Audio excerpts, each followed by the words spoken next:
నమస్తే, welcome to VFM news. YSRCP Kurnool నగర అధ్యక్షులు బాలాంజనేయులపై పోలీసుల వేధింపుల కారణంగా ఆత్మహత్యకి పాల్పడిన సంఘటనను నిరసిస్తూ వైసీపీ యువజన విభాగం జిల్లా అధ్యక్షులు సాకే చంద్ర ఆధ్వర్యంలో ధర్నా నిర్వహించారు. అనంతపురం నగరంలోని అంబేద్కర్ విగ్రహం వద్ద వైఎస్ఆర్సీపీ యువజన విభాగం నాయకులు పెద్ద ఎత్తున చేరుకుని కూటమి ప్రభుత్వానికి వ్యతిరేకంగా నిరసన వ్యక్తం చేశారు. కార్యక్రమంలో వైఎస్ఆర్సీపీ యువజన విభాగం జిల్లా అధ్యక్షుడు సాయి చంద్ర మాట్లాడుతూ ఏర్పడిన 2 సంవత్సరాల్లో వైఎస్ఆర్ కాంగ్రెస్ పార్టీ నాయకులను కార్యకర్తలపై పోలీసులు అడ్డం పెట్టుకుని అక్రమ కేసులు బనాయించడం, వేధింపులకు పాల్పడడం, దౌర్జన్య పాల్పడడం వంటి అనేక సంఘటనలు చోటు చేసుకున్నాయని ఆవేదన వ్యక్తం చేశారు. పరిస్థితులు ఇలాగే కొనసాగితే దీనిపై పెద్ద ఎత్తున ఉద్యమిస్తామని హెచ్చరించారు. నమస్కారం.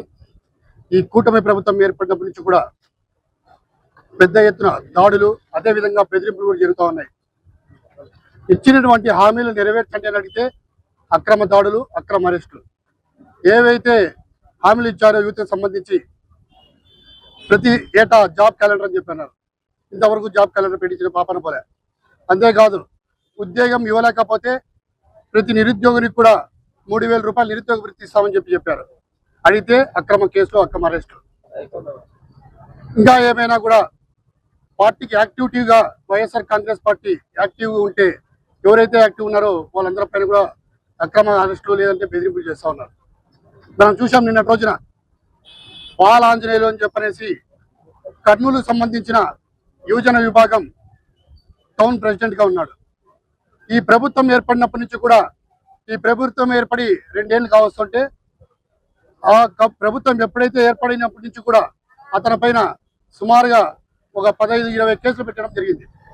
ఆ కేసులే కాకుండా అతను ఎక్కడ తిరిగినా పోలీసులు బెదిరియడం, అదేవిధంగా అతన్ని ఏదో రకంగా ఇబ్బంది పెట్టడం కూడా మనందరం చూస్తూ ఉన్నాం.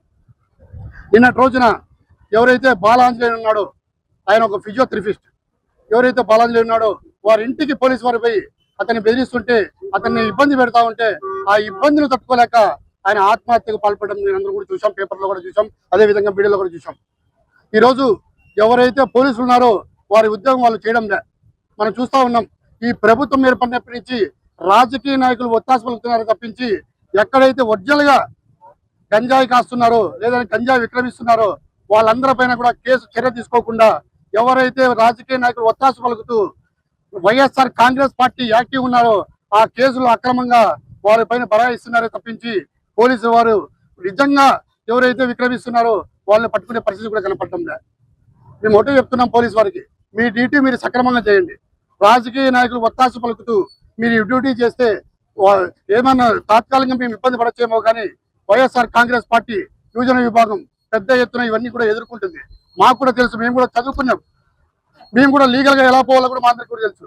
పోలీసు అనుకున్నచ్చేమో మమ్మల్ని ఏం చేసుకోలేదు అని చెప్పేసి మేము ఒకటే చెప్తున్నాం పోలీసు వారికి కూడా, మీరు ఏదన్నా ఉంటే కూడా రాజకీయ నాయకులు ఒత్తాస పలికి విధానం మార్చుకోండి, వాళ్ళకి ఏం చెప్పుకోండి. కానీ ఈ విధంగా వైఎస్ఆర్ కాంగ్రెస్ పార్టీని ఇబ్బంది పెట్టాలని చూస్తే మాత్రం ఉపేక్షించే పరిస్థితి ఉండదు. లీగల్గా మేము కూడా కోర్టుకు వెళ్లాల్సి వస్తుందని చెప్పి కూడా చెప్తా ఉన్నాం.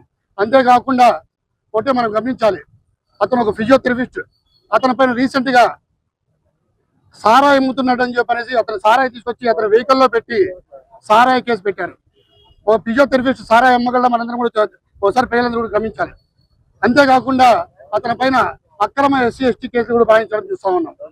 ఈ రకంగా ఇబ్బంది పెడతా ఉంటే రాజకీయ నాయకులు ఏమంటారు, యువత రాజకీయాల్లోకి రావాలి, పెద్ద ఎత్తున కూడా యువత వస్తేనే రాబోయే కాలానికి పెద్ద రాజకీయాలు కూడా బాగుంటాయని చెప్పనేసి ఈ విధంగా మీ పార్టీ వచ్చిన తర్వాత ఈ విధంగా యువతని ఇబ్బంది పెడితే యువత ఏ విధంగా రాజకీయాల్లోకి వస్తారో ఒకసారి మీరందరూ కూడా గ్రహించాలని చెప్పి చెప్తా ఉన్నాం. ఈరోజు యువతకు ఏదైనా న్యాయం జరిగిందంటే వైఎస్ఆర్ కాంగ్రెస్ పార్టీ హయాంలోనే న్యాయం జరిగింది. ఈరోజు టీడీపీ హయాంలో న్యాయం ఎవరికైనా జరిగిందంటే అది ఒక లోకేష్ మాత్రమే న్యాయం జరిగింది అని చెప్పి ఈరోజు వైఎస్ఆర్ కాంగ్రెస్ పార్టీ అదేవిధంగా ప్రజల పక్షాన మేము అందరూ కూడా తెలియజేస్తా ఉన్నాం. ఈరోజు ఏదైతే బాలాంజనేయులు ఉన్నారో అతని పైన కేసులు ఏవైతే పెట్టారో అవన్నీ కూడా ఎత్తివేయాలని చెప్పి అంటున్నాం. లేని పక్షాన పెద్ద ఎత్తున యువజన విభాగం వైఎస్ఆర్ కాంగ్రెస్ పార్టీ ఆధ్వర్యంలో పెద్ద ఎత్తున నిరసనలు తెలియజేస్తూ ఇంకా ఒకటే భరోసా చెప్తున్నాం, ఎవరైతే యువజన విభాగం నాయకులు ఉన్నారో ఇలాంటి ఆత్మహత్య చర్యలు పాల్పడొద్దని చెప్పి ప్రతి ఒక్కరిని కూడా రిక్వెస్ట్ చేస్తా ఉన్నాం. ఎందుకంటే పెద్ద ఎత్తున మన పార్టీ బలంగా ఉంది. మన నాయకుడు వైఎస్ జగన్మోహన్ రెడ్డి గారు యువతకు పెద్ద ఎత్తున హామీలు కూడా చెప్పారు. మీరు యువతని రాబోయే కాలంలో ఎమ్మెల్యేలు కూడా చేస్తారని చెప్పే పరిస్థితి ఈరోజు వైఎస్ఆర్ కాంగ్రెస్ పార్టీ నాయకులు చెప్పా ఉన్నారు. అదే విధంగా మరి ఎవరైతే యువజన విభాగం నాయకులు ఉన్నారో, జిల్లా రాష్ట్ర అధ్యక్షులు ఉన్నారో జక్కంపూడి రాజా గారు మన అండగా ఉంటారు. అదే విధంగా వర్కింగ్ ప్రెసిడెంట్ అయినటువంటి బైరాటి సిద్ధార్థ రెడ్డి గారు నిత్యం కూడా మనతో టచ్ లో ఉండి మనందరూ కూడా పెద్ద ఎత్తున ఇలాంటి ఇబ్బందులు జరిగినప్పుడు ఆయన ముందుండి మన యువతనందు బలోపేతం చేసి రాష్ట్ర వ్యాప్తంగా కూడా నిరసన కార్యక్రమాలు చేసే విధంగా ఆయన మనందరూ కూడా తెలియజేయడం చేస్తా ఉన్నాడు. మనందరూ కూడా చూస్తా ఉన్నాం. ఎవరు కూడా అధైర్యపడద్దండి, ప్రతి ఒక్కరు కూడా ధైర్యంగా ఉండాలని చెప్పి తెలియజేస్తూ రాబోయే కాలంలో యువత పెద్ద ఎత్తున కూడా పనిచేసి 2029లో జగన్మోహన్ రెడ్డి గారు ముఖ్యమంత్రి చేసుకుంటామని చెప్పి తెలియజేస్తూ టీడీపీ నాయకులు కూడా చెప్తా ఉన్నాం.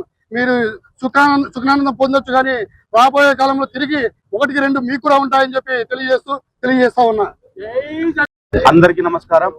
నా పేరు గురుదత్త, అనంతపురం నగరం యువజన విభాగం అధ్యక్షుడిని. ఈ రోజు ఈ నిరసన కార్యక్రమం ఎందుకు చేపట్టాల్సి వచ్చిందంటే, మొన్నటి రోజున కర్నూలు నగర యువజన విభాగం అధ్యక్షుడు బాలాంజనేయులు గారి మీద పెట్టిన అక్రమ కేసులకు ఆయన తట్టుకోలేక ఆత్మహత్య ప్రయత్నం చేశారు. దానికి నిరసనగా ఈ రోజు అనంతపురం జిల్లా యువజన విభాగం ఇక్కడికి నిరసన చేయడం జరిగింది. ఇలాగే అక్రమ కేసులు పెడుతూ పోతే యువత ఖచ్చితంగా పెద్ద ఎత్తున రోడ్డు మీదకి వచ్చి నిరసన కార్యక్రమాలు చేపడతారు. ఖచ్చితంగా టీడీపీ వాళ్ళు చేస్తున్నప్పుడు ఇది కూటమి ప్రభుత్వమా లేకపోతే అరాచక ప్రభుత్వం అర్థం కాకపోతుంది. ఎవరైనా యువకులు కానీ యువజన విభాగంలో కానీ ఎవరైనా కానీ యాక్టివ్ గా పనిచేస్తే వాళ్ళందరి మీద అక్రమ కేసులు పెట్టడము, బెదిరింపు చర్యలు తీసుకోవడం, బెదిరింపు కార్యక్రమాలు చేపట్టడం అన్ని చేస్తున్నారు. ఇలాగే చేస్తే ఖచ్చితంగా రేపొద్దున రాష్ట్ర అధ్యక్షుడు జక్కంపూడి రాజా గారి ఆధ్వర్యంలో, బైరెడ్డి సిద్ధార్థ రెడ్డి గారి వర్కింగ్ ప్రెసిడెంట్ గారి ఆధ్వర్యంలో, మా అనంతపురం జిల్లా సాకే చంద్ర గారి ఆధ్వర్యంలో కూడా పెద్ద ఎత్తున ఖచ్చితంగా ఇక్కడి నుంచి కర్నూలుకి వెళ్ళైనా చేస్తాం, కర్నూలు నుంచి ఇక్కడికి పిలిపించుకునైనా ఎక్కడైనా నిరసన కార్యక్రమం ఖచ్చితంగా చేపడతామని తెలియజేస్తాం.